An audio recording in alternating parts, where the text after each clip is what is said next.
Sign this." Freddie slapped the divorce papers onto the hospital bedside table, right next to the morphine drip. Alice Harper's heart monitor was slowing. Beep, beep, beep. The nurses had just left the room to give them privacy. Violet looked from her dying mother's pale, sunken face to her husband's cold, impatient eyes. "She's still breathing, Freddie." Violet's voice cracked as she clutched her 7-month baby bump. "Mom's still here." "Not for long." He tapped the papers with his index finger. "And neither am I. Sign it now, Violet. I'm not paying for a funeral and a baby with the debt she's leaving behind." Isabella stood in the doorway, arms crossed, her designer purse worth more than Alice's entire hospital stay. She wasn't even pretending to look sympathetic anymore, just checking her phone, scrolling, waiting for this to be over. Violet's hand trembled as she picked up the pen, the same pen they'd used to sign their marriage license 3 years ago. She signed her name while her mother's breathing rattled in the background. Right there in the ICU, while the woman who raised her took her final breaths. Freddie snatched the papers before the ink dried, checked his watch, and walked out without a word to the woman who'd been his mother-in-law for 3 years. But Freddie made one fatal mistake. He had no idea who Alice Harper really was. He had no idea what she'd built in the shadows, and he had absolutely no idea what she'd left behind for the daughter he'd just discarded. Before we dive in, we need to go back to understand how Violet ended up here. But first, make sure you subscribe to this channel and watch till the very end, because what happens when Freddie discovers who he really divorced? You wouldn't want to miss it. Now, let's dive into the story. The hospital room was silent except for the mechanical hiss of the oxygen machine and the slow, failing beep of the heart monitor. Violet sat frozen in the plastic chair beside her mother's bed, her hand still cramping from signing her own name, her other hand pressed protectively against her belly where her baby kicked, oblivious to the catastrophe unfolding. Alice Harper was dying. The woman who'd taught her to read in the quiet corners of the public library, the woman who'd stretched every dollar, clipped every coupon, worn the same 3 cardigans for a decade, the woman who'd raised her alone after Violet's father left when she was 2, and Violet had never felt more abandoned. Freddie was gone. Just gone. His cologne still hung in the air, expensive and suffocating, a reminder that he'd actually been there, that what just happened was real and not some fever dream brought on by stress and grief. She'd tried to reach for him when he stood to leave, tried to grab his sleeve. Her fingers had caught nothing but air. The nurse came back in, saw Violet's face, saw the papers crumpled in her lap, and said nothing. Just adjusted Alice's IV with gentle, pitying hands and left again, closing the door softly. Violet looked at her mother's face, searching for some sign of awareness, some indication that Alice had witnessed what just happened. But her mother's eyes were closed, her breathing shallow and wet, her body already halfway to somewhere Violet couldn't follow. "I'm sorry, Mom," Violet whispered it, though she didn't know what she was apologizing for. For marrying Freddie? For not seeing through him sooner? For being so weak that she'd signed those papers while her mother lay dying 3 feet away? That's when Alice's hand moved. Barely, just a flutter, but Violet saw it. She leaned forward, grabbing her cold fingers, desperate for any final moment of comfort before the end. "Mom? Mom, I'm right here." Alice's lips moved. Violet had to lean in close, her ear inches from her mother's mouth to hear the words. "Violet," it was barely a breath, "don't let them eat you." "What?" Violet pulled back, confused, tears streaming down her face. "Mom, what are you saying?" Alice's grip tightened, surprisingly strong for someone so close to death. Her eyes opened, suddenly sharp, suddenly focused in a way they hadn't been in days. "Harper Holdings." Each word was a battle. "Code 1747. 9. Vault. Peachtree. Mom, I don't understand. By the forest. Alice's eyes locked on Violet's one last time, not with sadness, not with fear, with something that looked dangerously close to a smile. Make him beg. Then the heart monitor flatlined. The sound was shrill, endless, final. Nurses rushed in. Violet was pushed back, away from the bed, away from her mother's body as they went through the motions of a resuscitation they all knew wouldn't work. She stood there, alone, pregnant, divorced, and orphaned, with a string of numbers she didn't understand and a dying woman's cryptic command echoing in her head. By the forest, make him beg. Violet had no idea what it meant, but she was about to find out that her mother, the quiet librarian who'd lived in a one-bedroom apartment and brought home discarded books from the donation bin, had been keeping a secret. A billion-dollar secret. And Freddie Reynolds, the man who just walked away thinking he'd escaped poverty, had made the worst mistake of his life. The hospital automatic doors slid open, and the November cold hit Violet like a slap. She stood on the curb, one hand on her belly, the other clutching a plastic bag with her mother's belongings. A worn cardigan, reading glasses, a library card. That was all that remained of Alice Harper. That and the medical bills Freddie kept shoving in her face. Violet pulled out her phone to call an Uber. Declined. She tried again. Declined. Freddie had already canceled the joint card. Of course he had. She looked toward the parking lot where their car should have been. Space C14. Empty. Freddie had taken it. Taken everything, really, except the growing weight in her belly and the suffocating grief in her chest. The bus stop was 4 blocks away. Violet started walking, her maternity coat doing nothing against the wind. Every step felt heavier than the last. Her feet were swollen, her back ached, and the baby, their baby, though Freddie clearly didn't care, kicked against her ribs as if sensing her stress. 40 minutes later, she stood outside their apartment building. Their apartment. Except when she tried her key, it wouldn't turn. She tried again, jiggling it, forcing it. Nothing. He'd changed the locks. Violet pressed her forehead against the door, too exhausted to cry anymore. She'd cried the entire bus ride. She had nothing left. A neighbor walked past, averting her eyes. Everyone in the building knew. They'd seen Freddie moving Isabella's things in last week while Violet was at the hospital with her mother. They'd heard the arguments, but no one said anything. No one helped. Violet's phone buzzed, a text from Freddie's number, but she knew Isabella had written it. Your things are in storage unit 247. Code is your birthday. Rent's paid through the end of the month. After that, not our problem. Not our problem. They were already a we. Violet's hands shook as she typed the address of the storage facility into her phone. It was across town. She couldn't get there today. She couldn't do anything today except try not to collapse. She walked 6 more blocks to the Starlight Motel, a place with flickering neon and hourly rates. The clerk barely looked at her as she counted out the cash she'd pulled from the ATM before Freddie froze the accounts. $63, enough for 2 nights. The room smelled like cigarettes and industrial cleaner. The bedspread had stains she didn't want to identify. The TV remote was bolted to the nightstand. Violet sat on the edge of the bed, her mother's plastic bag beside her, and stared at the water-stained ceiling. 7 months pregnant, widowed and divorced in the same day, homeless. This was rock bottom.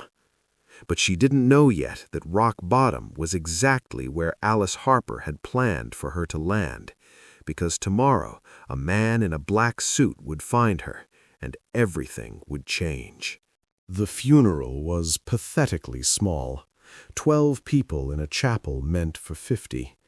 Most were librarians from the downtown branch where her mother had worked for 30 years. They brought casseroles and sympathy cards. They told stories about Alice's kindness, her quiet wisdom, her dedication to helping struggling students find books. Freddie didn't come. Neither did his parents. Violet sat in the front pew alone, her black dress stretched tight over her belly, and wondered if this was what her mother's whole life amounted to. A dozen mourners and a modest casket bought on payment plans.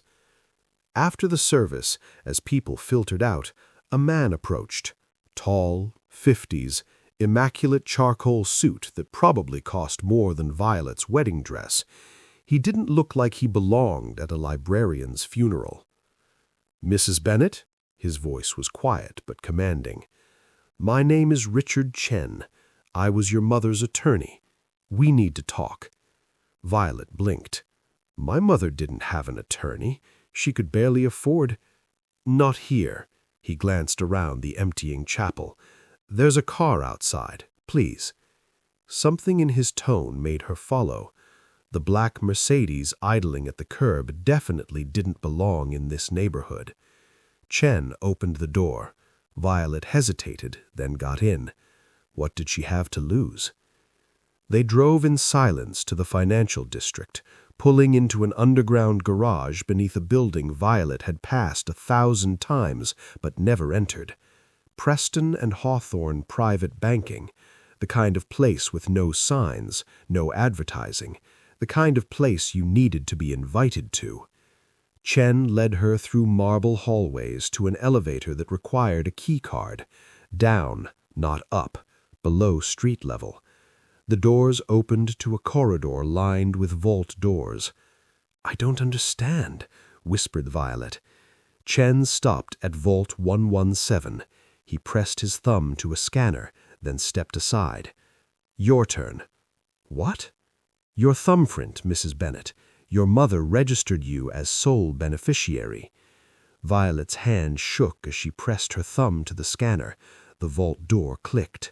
Chen pulled it open. Inside was a small room with a single table.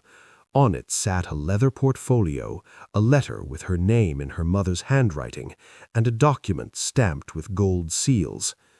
Chen opened the portfolio. Page after page of assets, stock portfolios, real estate holdings, investment accounts, international bonds. The numbers blurred together until Violet saw the summary page. Total net worth, $1,047,382,449. $1 billion. That's not possible. Violet's voice came out strangled. "My mother was a librarian. She drove a 15-year-old Honda. She clipped coupons." "Your mother was the silent founder of Harper Holdings," Chen said quietly. "She built it from nothing over 40 years. She lived modestly by choice, Mrs. Bennet. She wanted you to understand that wealth means nothing without character." Violet's hands trembled as she opened the letter.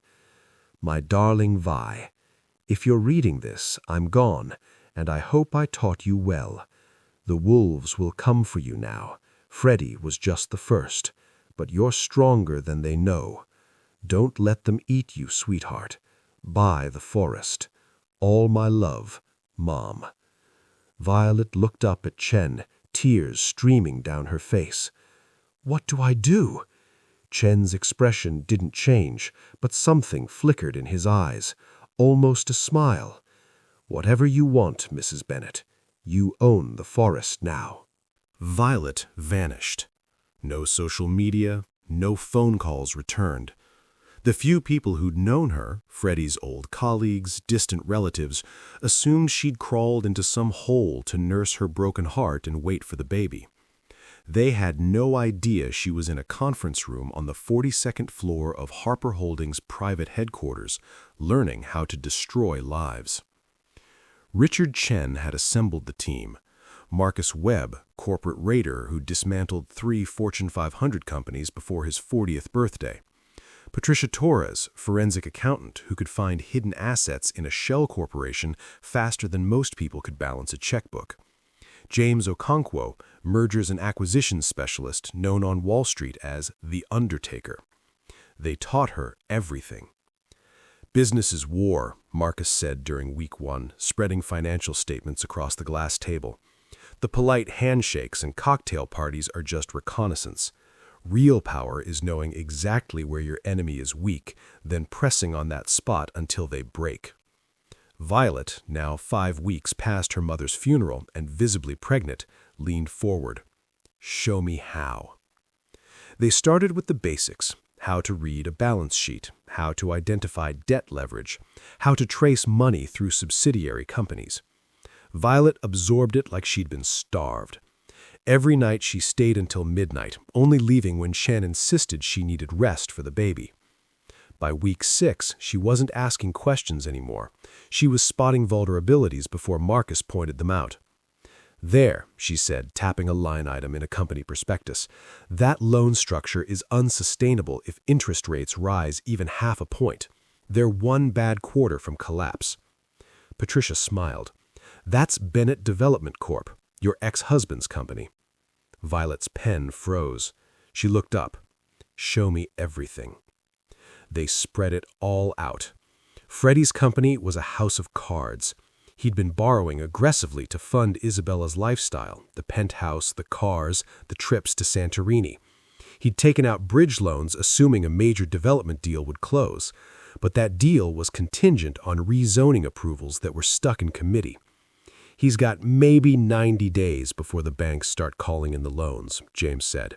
And he's been shopping for a white knight investor, someone to buy in and save him. Who's he courting? Violet asked. Zenith Capital. They're considering acquiring 60% of his company in exchange for debt relief. Contract signing is scheduled for December 15th. Violet stood, walking to the floor-to-ceiling windows overlooking the city. Her reflection stared back at her, no longer the broken woman from the motel. Her hair was cut sharp, her maternity clothes were tailored, her eyes were harder. What if Zenith Capital suddenly wasn't interested? She asked quietly. Richard leaned back in his chair. Then Bennett Development would be desperate, vulnerable. They'd accept any lifeline, even from a stranger. Violet turned around. Buy his debt. All of it. Through shell companies. Make sure he has no idea it's me. Chen raised an eyebrow. That's approximately $47 million. I know what it costs. Do it. The forest was hers, and the wolves were about to learn they'd been hunting the wrong prey. Freddie's first mistake was thinking he'd won. He stood on the balcony of Isabella's penthouse, their penthouse now, overlooking downtown, champagne in hand, feeling like he'd finally escaped the dead weight of his old life. Violet with her tears and her dying mother. Violet with her thrift store mentality and her pathetic optimism. He'd traded up, and Isabella was proof. She walked up behind him, wrapping her arms around his waist. "What are you thinking about?" "How good life is about to get," he said. "Once the Zenith deal closes, we'll have real money, not scraping by money, vacation in Monaco money." Isabella kissed his neck. "I knew you'd figure it out." But the universe, it seemed, had other plans. The first crack appeared on a Tuesday. Freddie's phone rang during breakfast. His CFO, Daniel, voice tight with stress. "We have a problem. Metropolitan Bank just accelerated the repayment schedule on the construction loan. They want $12 million by end of month instead of quarterly installments." Freddie's coffee went cold in his hand.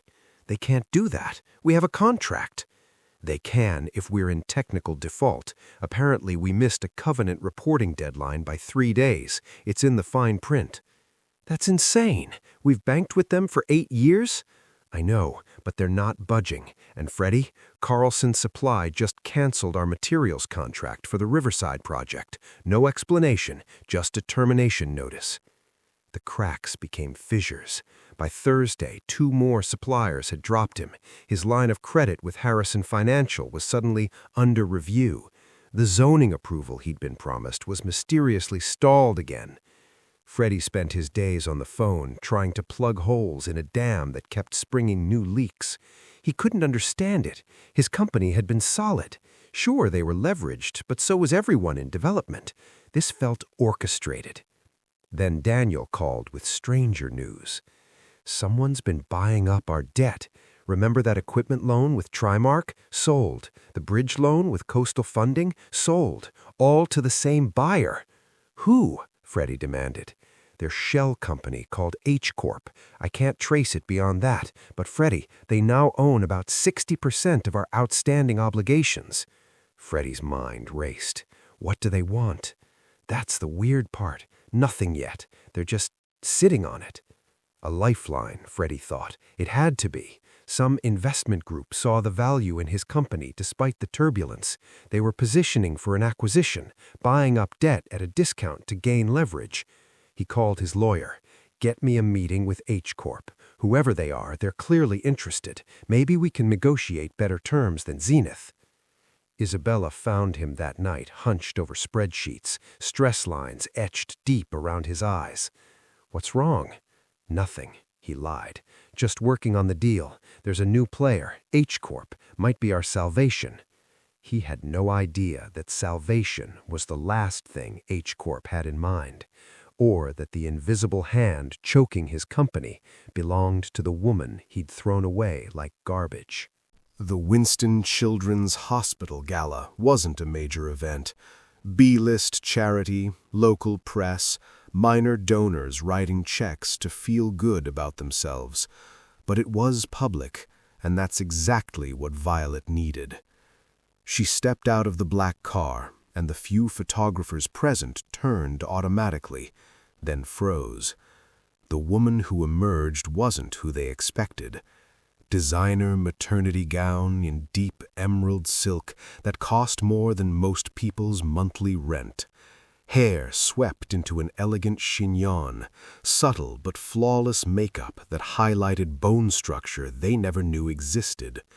Diamond earrings that caught the light with every movement. And 8 months pregnant, carrying it like a crown instead of a burden. "Ma'am, who are you wearing?" one photographer called out. Violet smiled. Not the timid, apologetic smile she used to offer. This one had edges. "Custom piece. Now if you'll excuse me, I have children to help." Inside, heads turned. Patricia Torres, playing the role of assistant, walked 2 steps behind. "You're a natural," she murmured. "I'm terrified," Violet whispered back. "Could have fooled me." The event coordinator rushed over, clearly confused by the presence of someone so polished at their modest fundraiser. "I'm sorry, I don't believe we've met. Violet Harper, Harper Foundation. I'd like to make a donation. $100,000 for the neonatal unit." The coordinator's eyes went wide. "Miss Harper, that's incredibly generous. We should introduce you to our board." "Not necessary. My mother believed in quiet charity. I'm just honoring her memory." Violet touched her belly. "Besides, I'll be visiting your neonatal unit soon enough. I want to know the place is well funded." She worked the room with surgical precision, not too friendly, not too aloof, memorable but not desperate for attention. By the time she left, she'd made exactly the impression she wanted. Mysterious wealth with a conscience. The Atlanta Journal ran a small piece the next day. Mystery donor Violet Harper makes waves at Winston Gala. The photo showed her in profile, one hand on her belly, diamonds glinting, looking every inch the elegant heiress. Freddie saw it at breakfast. He was scrolling through news on his tablet when Isabella leaned over his shoulder. "She looks like that woman you were married to. What was her name? Violet?" Freddie barely glanced at it. "That's not her. Violet doesn't even own jewelry, and she sure as hell doesn't have money to throw around at charity galas." "The name, though. common name. And look at her. That woman has style, poise, money. Violet was... He stopped himself, but they both knew what he meant. Violet was beneath him, always had been. "You're probably right," Isabella said, returning to her mimosa. Freddie closed the article and forgot about it. He had bigger problems. H Corp still hadn't reached out, his debt was crushing him, and Zenith Capital was making noise about renegotiating terms. He had no idea that the polished woman in the photo controlled every single one of his problems, or that she was just getting started. The envelope arrived by courier. Thick cream cardstock with embossed lettering. Inside, a single card with elegant typography. H Corp Holdings requests the pleasure of your presence to discuss the future of Bennett Development Corp. December 15th, 7 p.m., the Summit Club, black tie. CEO will be in attendance. Freddie read it 3 times, his hands shaking with relief. "They finally reached out," he breathed. Isabella, get in here." She appeared in the doorway, perfectly coiffed as always, holding her phone. "What?" He waved the invitation like a winning lottery ticket. "H Corp, they want to meet. This is it. This is the deal that saves everything." Isabella's smile didn't quite reach her eyes. "That's wonderful, darling." "Wonderful? It's more than wonderful. They already own most of my debt, which means they're committed. They wouldn't invite me to the Summit Club unless they were serious about a buyout." He grabbed her hands. "Do you know what this means? Real money, the kind that never runs out." "How much are we talking?" "If they buy me out completely, 50 million, maybe more. Enough to pay off everything and set us up for life." He kissed her. "I told you I'd figure it out. I always do." After he left the room, Isabella's smile disappeared. She sat on the edge of the bed, scrolling through her phone. Freddie thought she was texting friends. She wasn't. She was looking at her bank account, at the credit card statements he thought she didn't see, at the mounting bills he kept promising to pay after the deal closes. She'd been through this before. Her ex-husband, Marcus, had said the same things. After the deal closes, once the investment comes through, just a few more weeks. Then one day the repo men came for the cars, and Marcus disappeared to the Caymans with what little money remained. Isabella hadn't clawed her way up from nothing to go broke again. She opened a new text thread. Connor Whitmore. Old money. Boring, but stable. He'd been circling her at events for months, practically drooling. She'd kept him at arm's length because Freddie had seemed the better bet. But Freddie was a gamble. Connor was a sure thing. "Thinking of you. Coffee this week?" She hit send. His response came in 30 seconds. "Tomorrow, 10 a.m.? She smiled, a real smile this time. Perfect. Meanwhile, Freddie stood in his closet, pulling out his tuxedo, already planning his victory speech.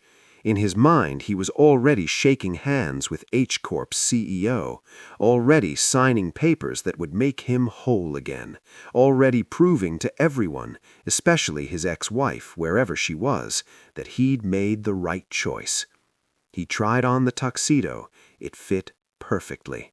He had no idea he was dressing for his own funeral.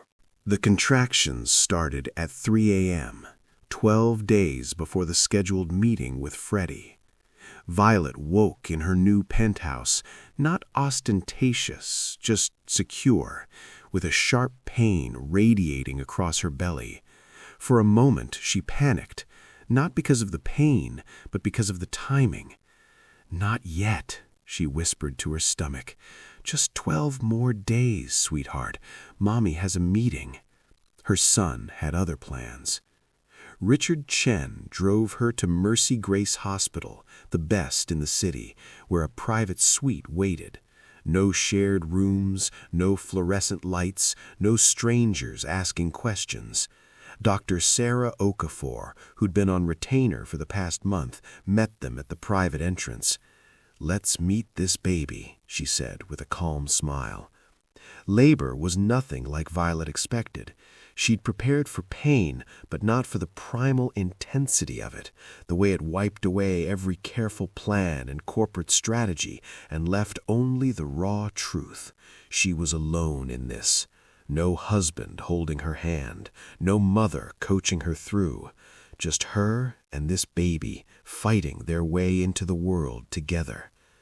8 hours later, at 11:47 a.m., her son arrived. They placed him on her chest, tiny and furious and perfect, and Violet broke. Not from grief this time, but from something fiercer. Love so overwhelming it felt like violence. "Hello, Leo," she whispered, the name she'd chosen in secret. Lion, king, fighter. He had her mother's eyes, Alice's eyes, staring up at her with that same quiet intelligence. Dr. Okafor gave them space. The nurse brought paperwork, birth certificate, standard forms. Violet stared at the line marked father. She could write Freddie's name. Legally, he had rights. He could demand custody, visitation, use the child as leverage. Or she could erase him completely. Her pen hovered. Part of her, the old Violet, the one who'd believed in fairness and following rules, hesitated. But that Violet had signed divorce papers at her mother's bedside. That Violet had been thrown away like trash. This Violet was different. She wrote in careful block letters, "Father, unknown." The nurse took the form without comment. By tomorrow it would be official. Leo Harper. No connection to Freddie Bennett. No legal obligation. No claim. Freddie didn't even know his son existed. Violet had blocked his number months ago. He'd never asked, never checked, never cared enough to wonder if the baby he'd dismissed as not his problem had been born. That night, Violet sat in the hospital bed with Leo sleeping in her arms, and something clicked into place. This wasn't just about revenge anymore. It was about protection, about making sure her son never knew what it felt like to be discarded by someone who should have loved him.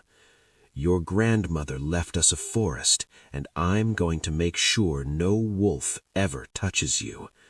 Outside, the city glittered. In 12 days, she would walk into that meeting. But tonight, she was just a mother, holding her world in her arms. The Summit Club occupied the entire top floor of the Riverside Tower. Floor-to-ceiling windows overlooking the city, Italian marble, original artwork worth more than most people's houses. It was the kind of room where empires were built and destroyed over glasses of 30-year scotch. Freddie arrived early, his tuxedo pressed to perfection, cufflinks gleaming. Daniel, his CFO, looked nervous, but Freddie felt electric. This was his moment, his redemption. The conference table could seat 20. Freddie took the chair at the head, a power move. Around the table sat his lawyer, his accountant, Daniel, and 2 empty chairs reserved for H-Corp's representatives. 7 o'clock came and went. 7:15, 7:30. "Are they coming?" Daniel whispered. "They'll be here," Freddie said, though his jaw was clenching. "They're testing us. Power play." At 7:47, the double doors opened. 2 men in dark suits entered first, security clearly, flanking the entrance. Then came Richard Chen in an impeccable charcoal suit, carrying a leather portfolio. And behind him, a woman. Freddie's brain stuttered trying to process what he was seeing. The woman wore a black Alexander McQueen suit that probably cost more than his car payment. Her hair was shorter, styled with precision. Diamond studs caught the light. She moved like she owned the building. She looked exactly like Violet. But that was impossible. "What the hell is this?" Freddie half stood. Did someone send my ex-wife as a joke? Is H Corp not even taking this seriously? The woman walked to the head of the table where Freddie sat. She didn't speak. She just stood there, waiting. Freddie laughed, a nervous sound. "Violet, what are you doing here? Did you follow me? This is pathetic, even for—" "Mr. Bennett," Richard Chen's voice cut through the room like a blade. "Allow me to introduce the CEO of H Corp Holdings, Miss Violet Harper." The room tilted. Freddie's laugh died in his throat. "That's not funny," he said, but his voice cracked. Violet pulled out the chair, his chair, and sat. She placed her hands on the table, and Freddie noticed something that made his blood run cold. On her wrist, an Audemars Piguet watch, $200,000 minimum. "Shall we begin?" Her voice was different, colder, controlled. "This is insane." Freddie looked at his lawyer. "Tell them this is insane. Violet doesn't have money. She was living in a motel when I left her." Violet opened her purse and pulled out a pen, a cheap ballpoint with a chewed cap. The pen from the hospital, the pen he'd forced in her hand while her mother died. She placed it in the center of the table. "I'm not here to sign anything, Freddie." She met his eyes, and he saw nothing there he recognized. No warmth, no mercy. "I'm here to foreclose." Chen opened the portfolio. Document after document, Bennett Development's loans, all stamped with H Corp's seal. You own my debt?" Freddie's voice was barely a whisper. "All of it, $47 million. And according to these terms, you're in default on every single account." Violet leaned forward. "I'm calling it in, all of it, due immediately." Freddie's lawyer started to speak, but Violet raised a hand. "Don't bother. I've already filed the paperwork. Bennett Development Corp ceases to exist as of midnight tonight. All assets will be liquidated to satisfy the debt."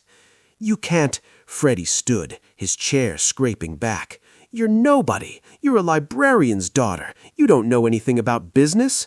Violet smiled, and it was the most terrifying thing Freddie had ever seen. "My mother was Harper Holdings' founder. $1 billion, Freddie, and she taught me exactly what to do with wolves." The room spun. Freddie grabbed the edge of the table. "This is revenge. This is illegal." "This is business." Violet stood. "Security will escort you out. Your personal belongings will be shipped to whatever address you provide. I suggest not using Isabella's penthouse. I bought the building this morning. She's being evicted." She walked past him, and he caught her arm. "Violet, please, we can work something out. I'm sorry. I'm sorry about everything." She looked at his hand on her arm, then at his face. "You're sorry you got caught. There's a difference." She pulled free.